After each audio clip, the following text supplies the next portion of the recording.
Hello class. Welcome back बच्चों। लो प्यारे बच्चों, स्टार्ट कर रहे हैं नया लेक्चर।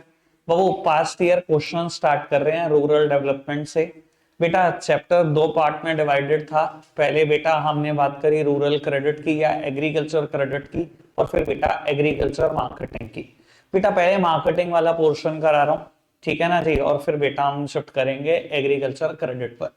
है बहुत ज्यादा इजी। पास्ट ईयर क्वेश्चन में ऐसा कुछ भी नहीं लगा मेरे को कि नहीं कर पाते। कुछ चीजें इतनी जनरल थी कि मेरे को लगता है कि अगर नहीं भी पता तो भी क्या, तब भी लिख देंगे। इतना सिंपल लगा मुझे। देखते हैं फिर भी बेटा क्या है। बाबू स्टार्ट कर रहा हूँ, लास्ट से ही बड़े क्वेश्चन से स्टार्ट कर रहा हूँ, थोड़ा जल्दी हो जाएगा मेरे हिसाब से। पढ़ना जरा क्वेश्चन।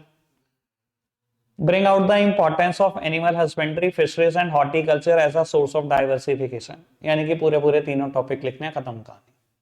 ठीक है जी, ये आ जाए तो बहुत अच्छी मान लेना, अपने आप को बहुत लक्की मान लेना। अभी कल ही सुना है, ठीक है ना। और सबसे ज्यादा इंपॉर्टेंट भी मुद्दा है। देखो ये तो बात है ही नहीं कि बेटा वो ये इंपॉर्टेंट भी है मुद्दा।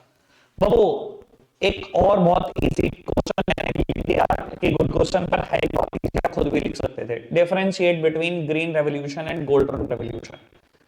सर अच्छा एक बात बताओ, ग्रीन रेवोल्यूशन किससे रिलेट करता है? क्रॉप, क्रॉप से। और बेटा गोल्डन रेवोल्यूशन फ्रूट से। टाइम पीरियड पता है दोनों का? कल मैंने बताया था 1992 से 2003 मैंने उसका बताया था। और बाबू वो मिड 60s टू 70s, और बेटा सेकंड फेज उसकी 70s to 80s। Second phase फिर भी हर कोई कंसीडर नहीं करता, फर्स्ट फेज की तो हम बात करेंगे। और अगर याद हो बेटा, फर्स्ट फेज ऑफ जो ग्रीन रेवोल्यूशन था उसकी वजह से क्या हुआ था? व्हीट और राइस का प्रोडक्शन दिन बढ़ गया था, और इसकी वजह से हॉर्टिकल्चर वजह से हम वर्ल्ड लीडर बन गए कुछ चीजों में, और सेकंड लार्जेस्ट प्रोड्यूसर तो बन ही गए हैं बेटा। ठीक है बाबू, कहीं ना कहीं बेटा उसने हमें क्या कर दिया था बेटा, हम सफिशिएंट बफर स्टॉक मेंटेन कर पा रहे थे ग्रीन रेवोल्यूशन की वजह से। बेटा इसकी वजह से हम न्यूट्रिशियस चीजों का बफर मेंटेन कर पा रहे हैं, और कहीं ना कहीं बेटा ये लाइवलीहुड भी देता है बेटा, सस्टेनेबल लाइवलीहुड बेटा through out the year farmers को। खत्म। और क्या ही पढ़ोगे, पढ़ना है तो पढ़ लो, फिर भी मुझे कोई दिक्कत नहीं। बाबू एक बार पढ़ दो कि इन्होंने क्या लिखा। इन्होंने टाइम पीरियड के बेसिस पे कोई डिफरेंस नहीं लिखा, मैंने वो भी बता दिया तुम्हारे को। ठीक है जी, एक बार पढ़ लो, कोई टेंशन नहीं है, अभी बहुत समय है हमारे पास पढ़ना। बाबू आगे बढ़ाते हैं बात को, और क्वेश्चंस देखते हैं। सबसे simple question, explain the steps taken by the government in developing rural market. बाबू या एग्रीकल्चर मार्केटिंग भी आ जाता रूरल मार्केट की जगह। बाबू हमने पढ़ा हुआ है बेटा, सीधा सीधा नोट्स में टॉपिक लिखा हो, बिल्कुल सीधा सीधा। वही रेगुलेटेड मार्केट की बात, वही बेटा प्रोविजन ऑफ फिजिकल इंफ्रास्ट्रक्चर, वही पॉलिसी इंस्ट्रूमेंट, वही कोऑपरेटिव मार्केटिंग सोसाइटी। चार हेडिंग है, टकाटक चिपकाई हुई है नोट्स में। ठीक है जी, सिंपल। बढ़ाएं बात को आगे। बेटा तीन चीजों पे शॉर्ट नोट और बढ़िया। डिफाइन एग्रीकल्चर मार्केटिंग, आपको भी पता है मैंने सबसे सिंपल डेफिनेशन दी थी एग्रीकल्चर मार्केटिंग की। जिस दिन बेटा आप क्रॉप वो सॉरी सीड सो कर देते हो, और जब तक बेटा क्रॉप नहीं बिक जाती तब तक की जितनी भी एक्टिविटी है सब एग्रीकल्चर मार्केटिंग है। और कुल मिला के छह चीजें आती है, मैंने बताया था। ठीक है जी बाबू, डिस्कस ब्रीफली द इंपोर्टेंस होगा बेटा, importance of micro credit programme in rural development. Self help group वाली पूरी बात। माइक्रो क्रेडिट प्रोग्राम याद आया ना बेटा? बाबू एनलिस्ट एंड एनी होगा, any two problems faced by the farmer in the initial years of organic farming. बहुत काम का क्वेश्चन, मजेदार क्वेश्चन। ये आप बताओ। वेरी गुड बेटा, सबसे पहले इनिशियल ईयर में बेटा अगर ऑर्गेनिक फार्मिंग में आप एंट्री लेते हो बेटा, बहुत लो यील्ड है बेटा, बहुत लो आउटपुट है। नहीं आता ना उतना आउटपुट, केमिकल फर्टिलाइजर्स तो आप समझ सकते हो आउटपुट कितना होता है, उससे आउटपुट नहीं होता, पहली प्रॉब्लम। दूसरी, बहुत जब क्रॉप बहुत कम है तो बेटा क्या करोगे सर्वाइव करने के लिए? हायर प्राइसेस पे बेचोगे, बिकेगी नहीं। है मैंने कल ऑर्गेनिक की एक बात करी थी आपको कि बहुत सारी दुकानें खुल के बंद हो जाती हैं, क्यों हो जाती हैं भी बता दिया था आपको। तो सर समझ सकते हो ना, बहुत हाई प्राइस है। ठीक है जी, और बताओ प्रॉब्लम। बाबू शेल्फ लाइफ बहुत बहुत कम है। अगर कोई ऑर्गेनिक आउटपुट है भी तो उसकी शेल्फ लाइफ उतनी नहीं है बेटा। ठीक है जी, एक आध प्रॉब्लम और भी है। फायदे तो पता ही है ऑर्गेनिक के, लिमिटेशन ही जाननी है। बाबू जितना मर्जी आसान लगता हो, एनिमल मैन्योर, एनिमल कंपोस्ट या ऑर्गेनिक पेस्टिसाइड्स, बेटा इतनी इजिली मिलते भी नहीं है, ठीक है ना। ऑर्गेनिक पेस्टिसाइड्स बेटा इतने इजिली नहीं मिलते, ऑर्गेनिक इंसेक्टिसाइड्स इतने इजिली नहीं मिलते, मैन्योर कंपोस्ट फिर भी मिल जाएगी। तो ऑर्गेनिक इनपुट भी अरेंज करना इतना आसान नहीं होता सबके लिए, क्योंकि वो आसानी से मिलते नहीं, इसलिए वो भी कॉस्टली होते हैं कहीं ना कहीं, स्पेशली पेस्टिसाइड्स और इंसेक्टिसाइड्स। ठीक है जी, 4 परेशानियों का जिक्र किया मैंने आपके साथ, ठीक है जी। एक बार दोबारा रिपीट कर देता हूं, मेरे को इसके बड़े हाई चांसेस लगते हैं पेपर में। ऑर्गेनिक फार्मिंग में बेटा 4 प्रॉब्लम्स हैं बाबू। पहली, यील्ड बहुत कम है, आउटपुट बहुत कम है। दूसरा, बहुत हाई प्राइस्ड है बेटा। तीसरा, शेल्फ लाइफ, शेल्टर लाइफ बहुत कम है बेटा। तीसरी चौथी बात बेटा, बाबू कुछ ऑर्गेनिक इनपुट इतने इजिली अरेंज नहीं हो पाते। ठीक है जी, कोई दिक्कत कोई परेशानी तो नहीं? ठीक है जी, सिंपल। बाबू एग्रीकल्चर मार्केटिंग से या क्रेडिट से कुछ भी आएगा, मुझे लगता है चैप्टर इतना इजी है, फोड़ कर आओगे इसको तो अच्छे से। बाबू आ गया benefits and limitation of organic farming. Limitation अभी मैंने चारों इसलिए डिस्कस करी कि मुझे अगले क्वेश्चन में मेहनत नहीं करनी, ठीक है ना। इससे पिछले वाले क्वेश्चन में मेहनत नहीं करनी, एक और आ रहा है बाबू। और बेनिफिट्स 500 बताए थे बैच के अंदर, याद है आपको? बाबू इन एक्सपेंसिव टेक्नोलॉजी की हमने बात करी, हेल्थियर एंड टेस्टियर फूड की बात करी, sustain soil fertility, environmental friendly, ठीक है ना, और discard the use of non renewable sources of energy. 5 बातें करी थी, 500 बता दी, ठीक है जी, नोट्स में लिखी हुई है, बिल्कुल सीधी सीधी बातें। बेटा आगे बढ़ाते हैं बात को। सम प्रॉब्लम फेस्ड बाय वही ऑर्गेनिक फार्मिंग की प्रॉब्लम, ठीक है जी, इसलिए कर रहा था मैंने। लो बेटा आगे बढ़ाते हैं बात को, ये आंसर नहीं पढ़ना, बस ये आंसर हमने खुद डिस्कस करना है। तो क्वेश्चन पढ़ो। It plays a very significant role in achieving sustainable development and food security. Comment आया हुआ है एक आध बार क्वेश्चन ये भी। आईटी का कोई रोल है सस्टेनेबल डेवलपमेंट में और फूड सिक्योरिटी में? कमेंट। 2-3 बातें तो लिखनी ही पड़ेंगी, अब आया हुआ तो 3-4 नंबर में। बाबू नई टेक्नोलॉजी को थोड़ा सा और एक्सपेंड करो बेटा। आईटी की वजह से हमें नई टेक्नोलॉजी, फार्मर्स को नई टेक्नोलॉजी मिलती है, और जितनी ज्यादा नई टेक्नोलॉजी होगी वो एग्रीकल्चर की प्रोडक्टिविटी उतनी तो बढ़ाएगी। किसी भी नई टेक्नोलॉजी का काम क्या होता है बेटा? प्रोडक्टिविटी बढ़ाना। अगर पुराने टाइम में बेटा मैं कहूं प्रिंटर चलते थे, इंक जेट, तो बेटा आपको ही पता वो प्रिंट कैसे करते थे, और लेजर कैसे करते हैं, वो कैसे करते हैं? टक टक टक टक, वो तो एक रिबन फेंक के मारता है, जैसे वो टाइपराइटर मारते थे, ठीक है ना जी। और लेजर प्रिंटर क्या करता है? तो नई टेक्नोलॉजी का काम क्या होता है? ज्यादा प्रोडक्टिविटी को बढ़ाना। अब वो आपको पता है आईटी क्या कर सकता है? आईटी हमें नए कैपिटल गुड्स दे सकता है, नई मशीनरी दे सकता है, तो एग्रीकल्चर की प्रोडक्टिविटी बढ़ा सकता है। इसके अलावा बाबू एग्रीकल्चर देखो, अब ये बहुत बढ़िया बात बोली इसने। एग्रीकल्चर जो है बेटा पूरा क्लाइमेट बेस्ड है ना, पूरा वेदर बेस्ड है। बाबू आईटी की हेल्प से हम वेदर फोरकास्टिंग कर सकते हैं, कहीं ना कहीं बेटा इसमें हमें बड़ा हेल्प कर सकता है ये। एक और बात भी कर देता हूं बेटा, जितने भी ये शायद बात आप सोचोगे नहीं, जितने भी कोल्ड स्टोरेज होते हैं बाबू, वो सारी की सारी मशीनरी बेटा आईटी बेस्ड ही है, ठीक है ना। और वहां टेम्परेचर को रिड्यूस करना, बढ़ाना, एआई लगा दो, बहुत अच्छा। तो बेटा अगर एआई का यूज हो जाए उसके अंदर, तो बेटा बहुत आराम से हम फूड की सिक्योरिटी कर सकते हैं। सर आपको भी पता है, जितने भी हम क्रॉप्स की बात करते हैं, जितने भी हम फ्रूट्स वेजिटेबल्स की बात करते हैं, कहीं ना कहीं बेटा इनको एक पर्टिकुलर डिग्री टेम्परेचर पे स्टोर किया जाता है, तब ये जिंदा रहते हैं। मैंने एक टाइम पर कोल्ड स्टोरेज का ऑडिट किया था, तब मुझे आइडिया लगा था कि सच में कोल्ड स्टोरेज क्या होता है। एक डैश कोल्ड स्टोरेज है, कभी नाम भी बता दूंगा, शामली में। पीएनबी बैंक का ऑडिट आया मेरे सर के पास, जहां पे मेरी इंटर्नशिप चल रही थी। सर ने कहा आप कर क्या ऑडिट? मैं करके आया। ऑडिट क्या था भैया? जैसे ये समझ लो, ये बिल्डिंग है, 3 मंजिला बिल्डिंग, ठीक है ना, उसमें बस लेंटर नहीं होता, मतलब ये लेंटर नहीं है, और समझ लो 36 फुट पे बिल्डिंग खड़ी हुई है, ठीक है जी।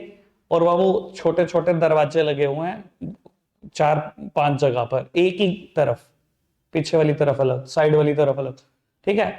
तो पीएनबी बैंक ने उनको लिमिट दी हुई थी।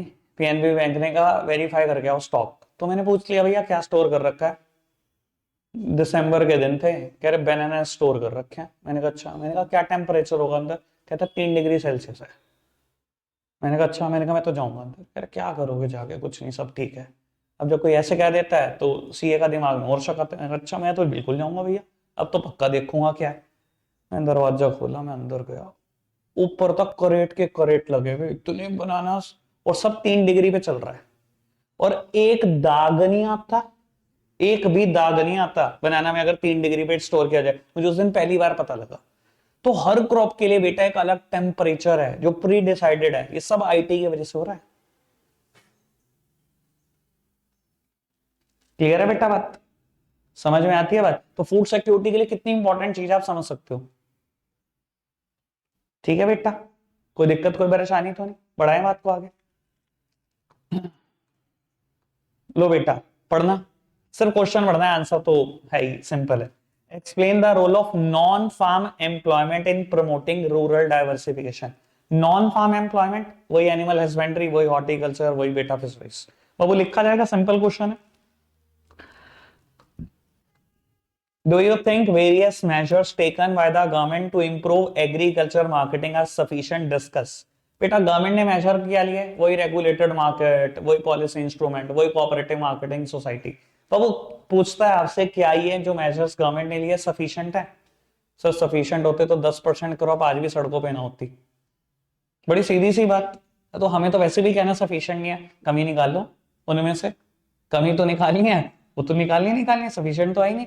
भैया प्रॉपर फिजिकल इंफ्रा आपने अभी भी प्रोवाइड नहीं करा, बोलना पड़ेगा आपको। 10% क्रॉप अभी वेस्ट होती है, आपने स्टार्ट दिया, आप ही के ऊपर लाद दिया हमने।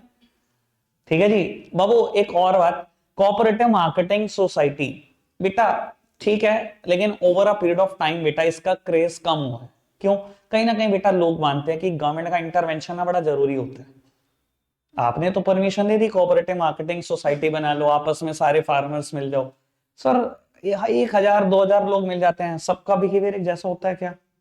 जो मर्जी बेटा मान लो, कोऑपरेटिव मार्केटिंग सोसाइटी में मार्केट कमी वो बन गई, एसोसिएशन बन गई जो जजमेंट लेगी।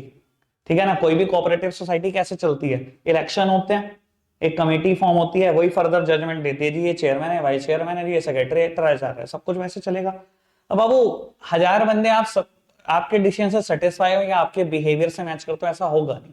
तो कहीं ना कहीं लोग समझ रहे थे कि कोऑपरेटिव मार्केटिंग सोसाइटी में गवर्नमेंट का इंटरवेंशन जरूरी है, वरना लोग अपनी मनमानी करने लगते हैं जो भी कमेटी में आ जाते हैं।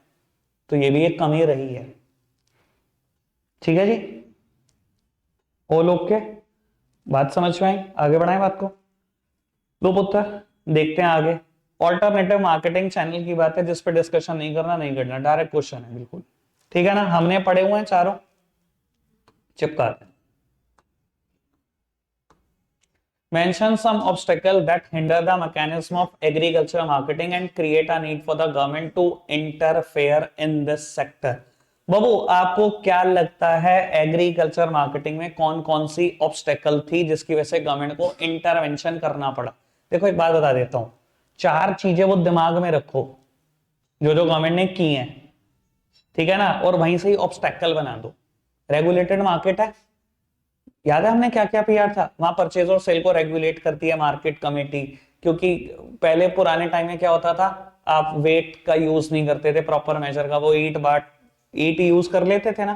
तो आप यही लिखो, ये पहली ऑब्स्टेकल लिखो कि फॉल्स वेट का यूज होता था जिसकी वजह से गवर्नमेंट को इंटरवेंशन करना पड़ा।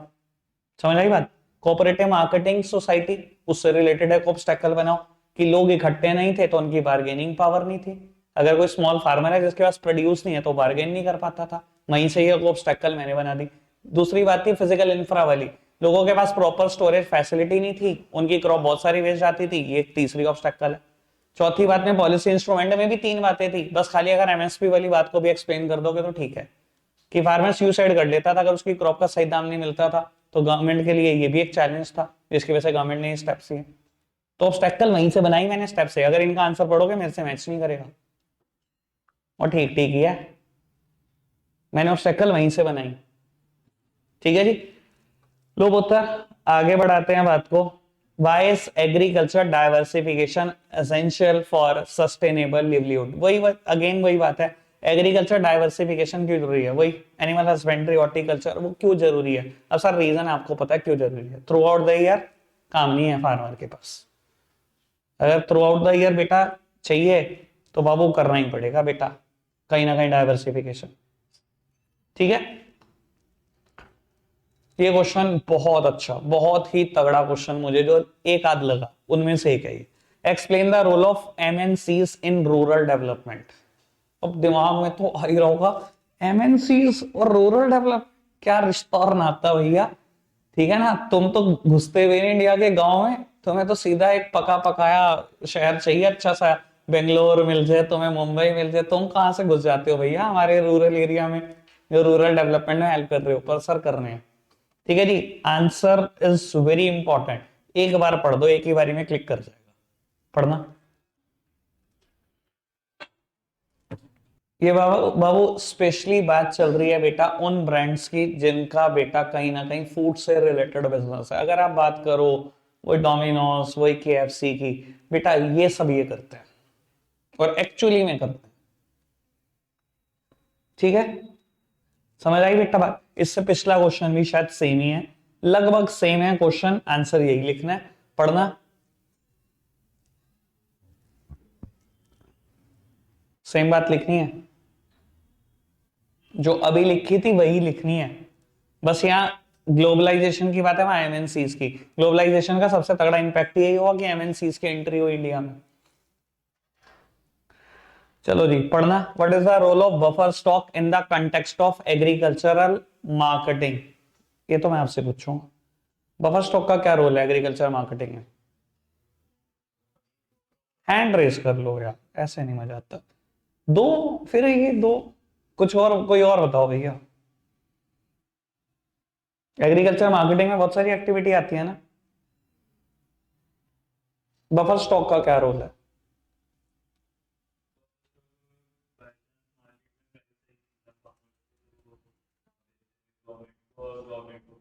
फार्मर्स को सही ना मिला तो तेरे को ऐसे बोलना चाहिए ना कि यार बाय चांस भाई गवर्नमेंट बफर क्यों मेंटेन करती है। अगर बेटा कभी प्राइस में बहुत बड़ी फ्लक्चुएशन हो गई और कंज्यूमर परेशान हुआ तो गवर्नमेंट वहां से सप्लाई क्रिएट कर देगी ताकि प्राइस नॉर्मल रहे इकोनॉमी में, खत्म कहानी। बस और तो कुछ है ही नहीं बफर स्टॉक का रूल। दूसरी बात बेटा, नेचुरल कैलेमिटी को देखकर भी बता सकते हो। ठीक है जी, चलो बाबू, brief note on operation flood. ठीक है, सिंपल बात, एनिमल हस्बेंड्री में सबने पढ़ लिया, व्हाइट रेवोल्यूशन। डिस्ट्रेस सेल, वैसे इसका इस चैप्टर से कोई लेना देना नहीं है, मैं आपको बता देता हूँ ये कब आई थी बात। कभी हमने बेटा 5 ईयर प्लान पढ़ा था तब आई थी ये बात, ये टर्म आई थी वहीं पर, डिस्ट्रेस सेल हाईलाइटेड है एनसीईआरटी में, डिस्ट्रेस सेल। और कुछ भी नहीं होता है इसका मतलब, अगर आप सोचो तो थोड़ा सा बुद्धि लगाओ तो क्या होती है डिस्ट्रेस सेल। बाबू जब फार्मर के पास स्टोरेज फैसिलिटी नहीं होती, प्रॉपर प्रोविजनिंग नहीं होती, प्रॉपर इंफ्रा नहीं होता, तो क्या करता है, जैसे ही क्रॉप को काटता है उसको लगता है यार सड़ जाएगी, खराब हो जाएगी, फटाफट बेचो, टेंशन में रश में फटाफट बेच देता है और फिर बाद में पछताता है कि मैंने बहुत सस्ती बेच दी थी। बस यही है डिस्ट्रेस से। ठीक है जी, आंसर पढ़ो, लो पढ़ो एक बार फटाफट से।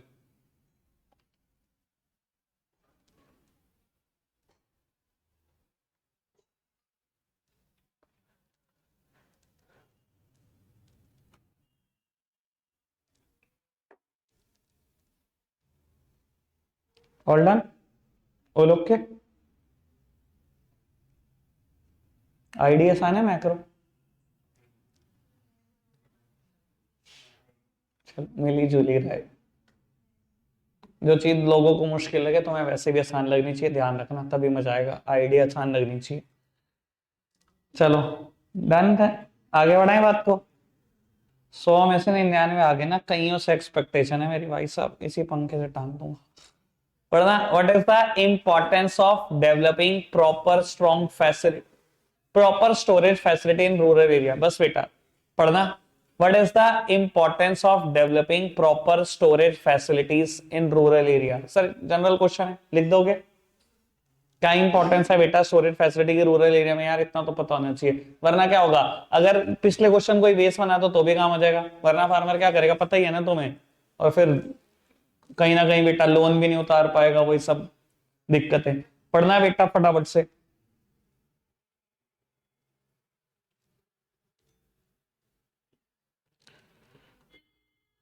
बाबू गवर्नमेंट ने बहुत सारे स्टेप लिए हैं ताकि बेटा फार्मर की इनकम बढ़े और वो बेटा एग्रीकल्चर डाइवर्सिफिकेशन से बढ़े, यानी कि वही एनिमल हस्बेंड्री, वही हॉर्टिकल्चर, वही फिशरीज से उनकी इनकम बढ़े। बाबू in the light of above statement explain any two advantages of diversification in agriculture. अगर आप डाइवर्सिफाई करते हो दो एडवांटेज बता दो, बताओ। बाबू थ्रू आउट द ईयर काम होता है फार्मर के पास, थ्रू आउट द ईयर पैसा होता है, लोन लेने से बच जाता है, हो गया एडवांटेज खत्म। और क्या बताना है? ठीक है जी, पढ़ना। ये बिल्कुल नहीं पढ़ पाऊंगा मैं, ठीक है जी। अब वन मार्कर्स आ गए, वन मार्कर्स शुरू से पढ़ते हैं। वन मार्कर्स इसके हैं भी बहुत थके हुए शायद।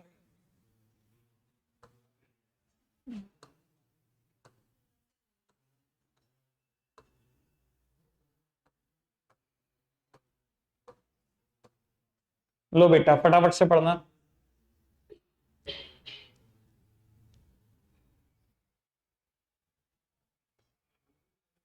हाँ अच्छा, एक सेकेंड, ये डायग्राम है वो बन नहीं पाया उनसे सही, वो कायदे से ये बी है, वो दिखाने की कोशिश कर रहे हैं। आकाश भाई एक सेकंड, चलो बेटा मेरे पास कल का दिन नहीं है इस चैप्टर के लिए, 20 मिनट है, 20 मिनट में खत्म करना है, फटाफट से पढ़ो इसको।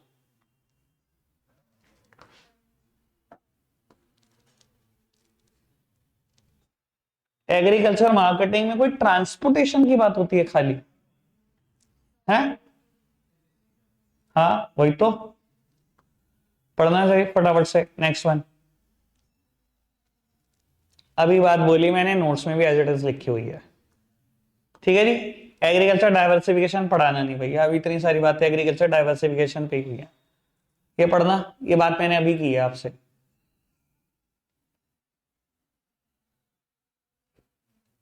ये बात मैंने अभी किया है ना आपसे, कि कहीं ना कहीं लोग चाहते हैं गवर्नमेंट इंटरवेंशन बना रहे, ठीक है ना। गवर्नमेंट के बिना तो बेटा लोग बस पैसा खा जाते हैं, कोऑपरेटिव्स का भी। पढ़ना जी, इनकरेक्ट स्टेटमेंट कौन सी है इसमें से?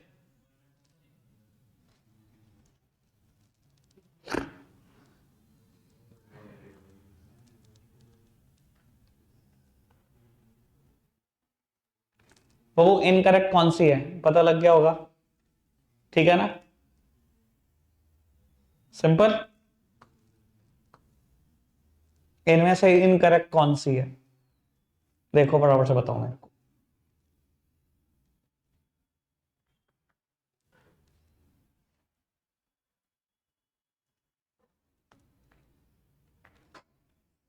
सी, भाई ये रिस्क थोड़ी बताता है आपका, ये तो बल्कि रिस्क रिड्यूस कर रहा है आपका,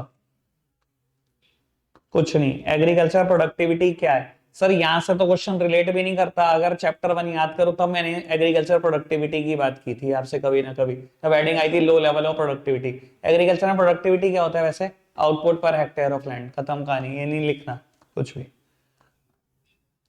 to advantages of organic farming, मैं भी क्या ही पढ़ा रहा हूँ, एग्रीकल्चर मार्केटिंग का मतलब ये पढ़ना,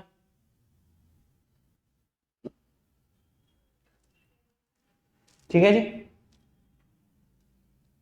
एग्रीकल्चर मार्केटिंग में क्रेडिट की बात कहां से आ गई? ठीक है ना, ये तो एग्रीकल्चर क्रेडिट की बात है ना। Why do people look for employment in non farm sector?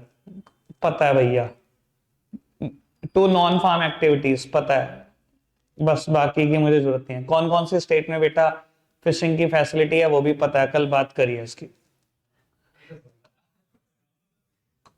सब पता है भैया। सेकंड पोर्शन अभी तो शुरू भी नहीं किया मैंने, बस तुम्हारी पहली होगी बाबू। ये पोर्शन मैंने जान के बाद में लिया क्योंकि ये हद से ज्यादा थका हुआ था, ठीक है ना जी, इसीलिए बाद में लिया है। सिर्फ 10 मिनट लगाने हैं मुझे इस पर, ठीक है ना। कुछ ही क्वेश्चन है जिनका मुझे डिस्कशन करना है, फटाफट से शुरू करो। एमसीक्यू सारे पढ़ेंगे,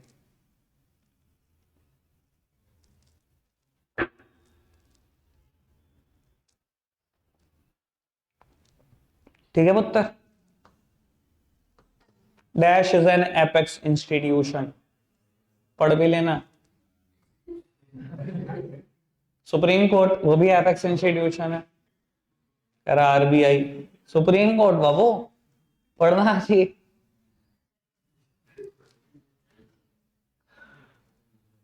ठीक है जी, तभी तो मैं कह रहा था मजाक मजाक खेल रहे हैं, हम भी खेल लेंगे थोड़ी सी।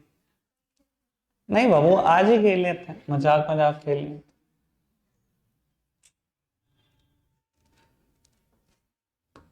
बाबू क्वेश्चन पढ़ना एक बार, ये वाला क्वेश्चन मतलब आखिरी में तो खोदोगे पहाड़ और निकलेगी चुईया, वो बात अलग है, पर क्वेश्चन बनाने की कोशिश अच्छी थी। Distribution of outstanding loan of cultivator house hold, सीधा कहते भैया फार्मर, आउटस्टैंडिंग लोन है ये फार्मर के। 1971 में किसने कितना दिया और 2002 में? भैया गवर्नमेंट से ले रखा था इतना, 2002 में गवर्नमेंट से रिड्यूस हुआ, कोऑपरेटिव सोसाइटी से इतना, तो इतना हो गया, कॉमर्शियल बैंक से, दिखाई दे रहा है कॉमर्शियल बैंक कैसे शेयर बढ़ा एकदम। बाद में कुछ और भी है भैया, क्वेश्चन पढ़ लो भैया, क्या है कि मैक्सिमम इंक्रीज किसके शेयर में हुआ? जा तेरी, लाना था तेरे ऊपर, मैंने पहले कहा था ना खोदेंगे पहाड़ और निकलेगी आखिरी में सुइयां। स्टैट्स तो ऐसे देते हैं, ये पता नहीं क्या ही कराएंगे हमारे से, पढ़ना।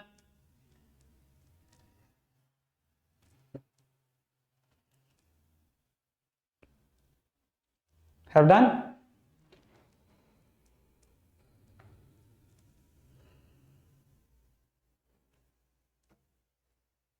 सेल्फ हेल्प ग्रुप इसलिए तो बनाए गए भैया, फॉर्मल क्रेडिट सिस्टम में दिक्कतें हैं भैया, वो कोलेटरल मांगते हैं वो मिलती नहीं है।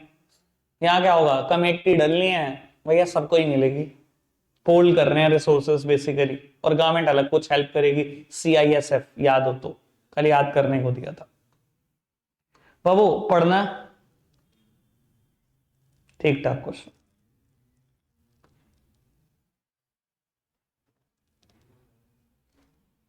ठीक है, ठीक है बेटा, all okay.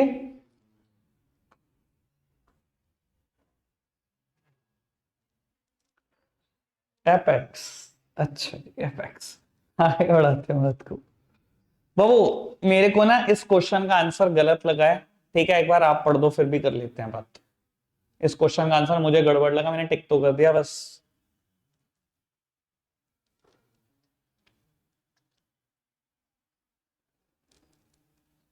Second statement false लगे आपको? सेल्फ हेल्प ग्रुप से जो पैसा आता है कंजम्पशन के लिए आता है, ये तो सेल्फ एम्प्लॉयमेंट पर्पस के लिए नहीं आता। एनसीईआरटी में जब हमने पढ़ा था तो ये तो सेल्फ एम्प्लॉयमेंट के लिए नहीं मिल रहा था पैसा सेल्फ हेल्प ग्रुप से, या कंजम्पशन पर्पस। मुझे इसमें डाउट है भैया, ठीक है ना, मेरे हिसाब से ये आंसर फॉल्स होना चाहिए, ये स्टेटमेंट, ये तो ट्रू है ही है, तो नो डाउट।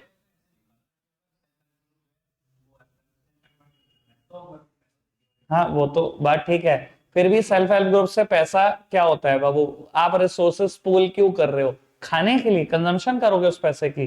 नहीं ना यार, हमारे को लोन नहीं मिल पा रहा, यानी कि बेटा वो लोन हमें, मतलब अगर लोन नहीं मिल पा रहा तभी तो हम सेल्फ हेल्प ग्रुप क्या ले रहे हैं, यानी कि वो पैसा हम प्रोडक्टिव एक्टिविटी में लगाएंगे रादर देन कंजम्पशन एक्टिविटी। हाँ तो ये मान रहा है ना तू, वो एक प्रोडक्टिव एक्टिविटी है, वो कंजम्पशन एक्टिविटी नहीं है। कंजम्पशन एक्टिविटी क्या होती है, आपके घर में शादी है, आपने वो लोन लेके खर्चा कर दिया, वो कंजम्पशन एक्टिविटी है। यानी कि कुल मिला के बोरोइंग नीड्स दो तरीके की होती है, एक प्रोडक्टिव एक अनप्रोडक्टिव। नहीं वो तो ले सकते हैं, पर 100% उसी पर्पस के लिए लेते हैं, बात तो ये हो रही है ना यहाँ पे कि भाई अगर वो कह रहा है सेल्फ हेल्प ग्रुप से पैसे ही आप कंजम्पशन पर्पस के लिए लेते हो, तो मैं तो नहीं मानना कि खाली कंजम्पशन पर्पस होता है।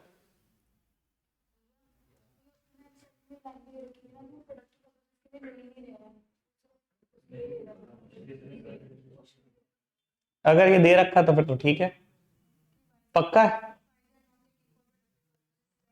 चलो ये अरेबी कह रही है कि ऐसी लाइन है एनसीईआरटी में, एक बार उसको देख लेते हैं।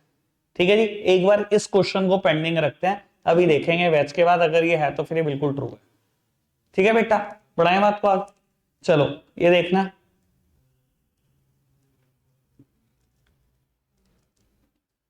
आंसर बताना इसका।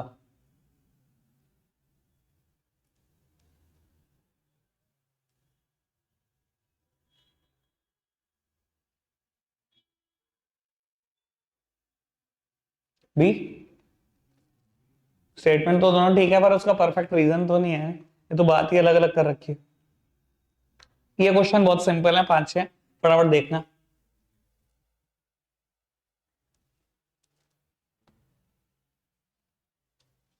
बाबू उसने कहा कौन सी इंफ्रास्ट्रक्चरल फैसिलिटीज ऐसी हैं जो रूरल एरिया में डेवलप करनी होनी चाहिए। सर याद है आपको जब हमने रूरल डेवलपमेंट की डेफिनेशन पढ़ी थी तो हमने लिखा था some areas are lagging behind in the overall village development, और वहां पर भी इंफ्रा फैसिलिटी करके एक बात आई थी एनसीईआरटी में, तो मैंने लिखा था वही चिपकाएंगे हम। मैं तो पढ़ा ही नहीं रही आंसर आपको। Why do farmer need credit, आपको ही पता है किस किस पर्पस के लिए हमें क्रेडिट चाहिए, सब पढ़ा एनसीईआरटी से, सेम बातें पढ़ी है। Why are Indian farmer caught in debt trap, बाबू क्यों डेट ट्रैप में फंस जाते थे, आपको भी आइडिया। भैया मनी लेंडर से वैसे लिए 10% ब्याज पे लिए, एक साल पैसा ना दे पाया वैसे ही डबल हो गया, ब्याज के ऊपर भी ब्याज चलनी शुरू हो जाएगी एक साल के अंदर अंदर ही। ठीक है ना बेटा, सिंपल है बात।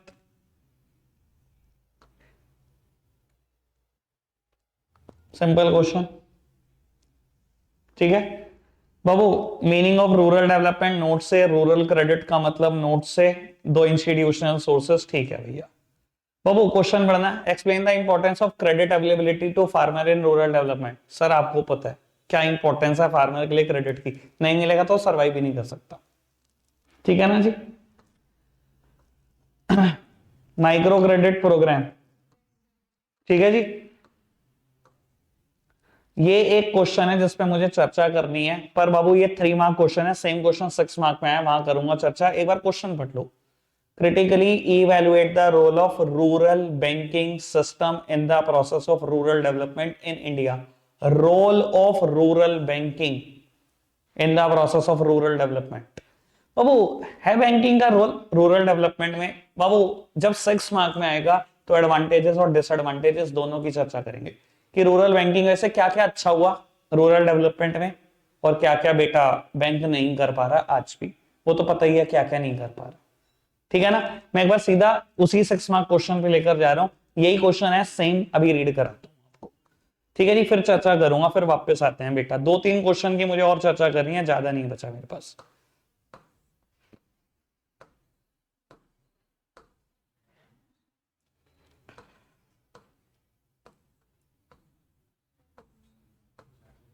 पढ़ना, 2-4 मिनट एक्स्ट्रा लगेंगे तो लग जाएंगे बेटा, कल नहीं कर सकते चर्चा। तो सेम क्वेश्चन है, ठीक है। अब आंसर सेम क्वेश्चन है हुआ, role of rural banking in the process of rural development in India, ठीक है जी। एडवांटेजेस पढ़ना, या शुरू से भी पढ़ लो तो क्या।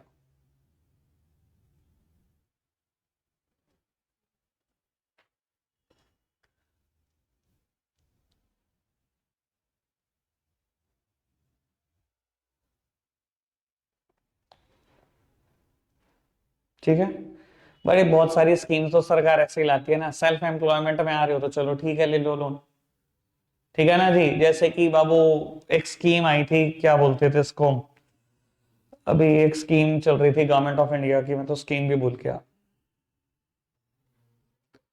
प्रधानमंत्री कौशल विकास योजना, पता नहीं एक और भी आई थी बहुत अच्छी, प्रधानमंत्री एम्प्लॉयमेंट जनरेशन प्रोग्राम, पीएमईजीपी। बाबू तो बाबू बहुत सारी स्कीम तो सेल्फ एम्प्लॉयमेंट के लिए आती हैं, सेल्फ एम्प्लॉयमेंट के लिए अगर उन्होंने लोन दे दिया तो बाबू कहीं ना कहीं एम्प्लॉयमेंट अपॉर्चुनिटी तो देश की बढ़ गई, कहीं ना कहीं बेटा वो लोन आपको इसलिए भी दे रहे हैं, लोन देने से कहीं ना कहीं बेटा आप थोड़ा सा ज्यादा सामान खरीदते हो, थोड़ा सा ज्यादा प्रोड्यूस करते हो, देश का भी भला हो जाता है। बाबू डिसएडवांटेजेस हैं ही 2-4 तो आपको वैसे ही पता है बेटा, पढ़ना, डिसएडवांटेज वैसे भी ज्यादा ही है बेटा।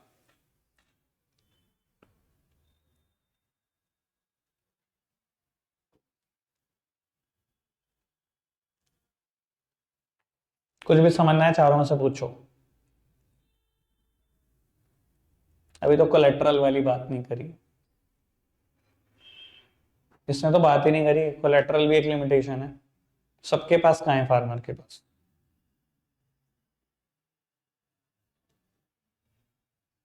ठीक है बेटा, यहां से अब 5 मिनट लगने वाले हैं बेटा। अब 5 मिनट जरा फोकस रहो, खत्म आज ही करना है बेटा, कल का मुद्दा नहीं है। अरे कुछ नहीं होता, जो मर्जी टाइम हो जाए। बाबू यहां तक पढ़ लिया हमने, ठीक है जी, ये पढ़ते हैं।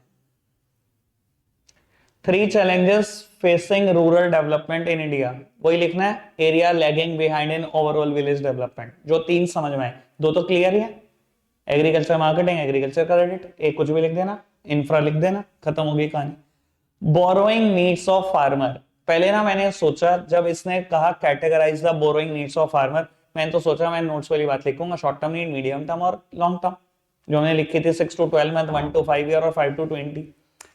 फिर ना एक और क्वेश्चन मैंने थोड़ी देर बाद देखा जिसमें यही आया हुआ है, categorise the borrowing need of farmer, लेकिन वहां पर लिखा हुआ है on the basis of time period.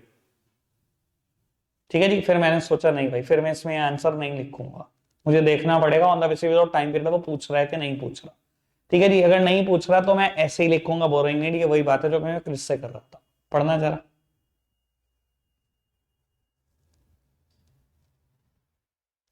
ठीक है बेटा, कोई दिक्कत कोई परेशानी तो नहीं, सिंपल।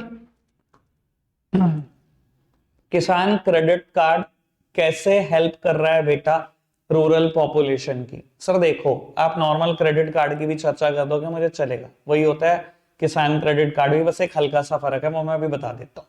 वो क्या होता है क्रेडिट कार्ड में, पहले यूज कर लो और बेटा लेटर ऑन पे कर देना।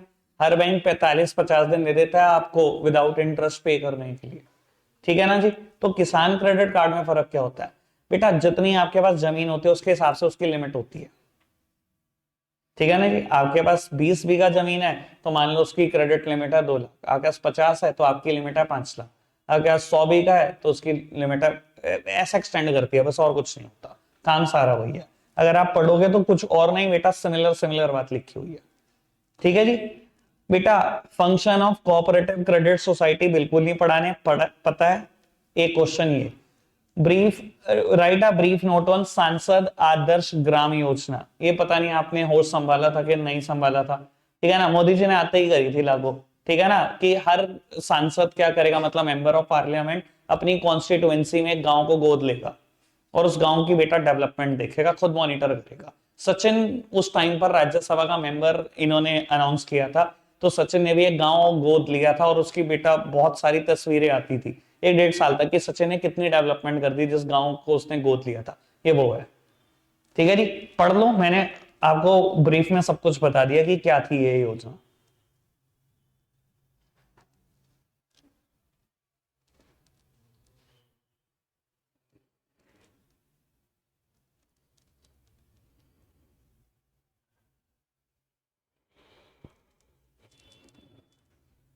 ठीक है बेटा, वही सारी कहानी है, बस ईयर याद रख लेना अगर आ जाए तो थोड़ा अच्छा इंपैक्ट पड़ जाता है, उसके बाद टीचर को लगता है पता है बच्चे को, चलो भाई। बाबू ये क्वेश्चन यहाँ का नहीं है, वैसे तो 5 ईयर प्लान का है, वहां पर भी बात कर चुके हैं, डिबेट ओवर फार्म सब्सिडीज कर चुके हैं ना बेटा, बात फेवर में भी बातें थी, अगेंस्ट भी बातें थी। बाबू क्यों देनी चाहिए सब्सिडी, फेवर में बोलना है। बाबू आपको ये पता है bulk of the farming population small और मार्जिनल फार्मर है, तो देनी तो पड़ेगी सब्सिडी। दूसरी बात एचवाईवी टेक्नोलॉजी महंगी है, इस वजह से भी देनी पड़ेगी, बस खत्म होगी, दोनों यही बात है। ये वहां वहां का क्वेश्चन है, यहाँ का क्वेश्चन ही नहीं है। बस अब मुझे 2 क्वेश्चन और पढ़वाने, ये पढ़ना, ये वही क्वेश्चन है, categorise rural credit on the basis of time period, sir आ गई वही बात, अब लेकिन on the basis of time period आ गई है बात। ठीक है जी, लास्ट क्वेश्चन है आज का, पढ़ना, आंसर भी पढ़ दो, 1 मिनट में क्लियर हो जाएगा।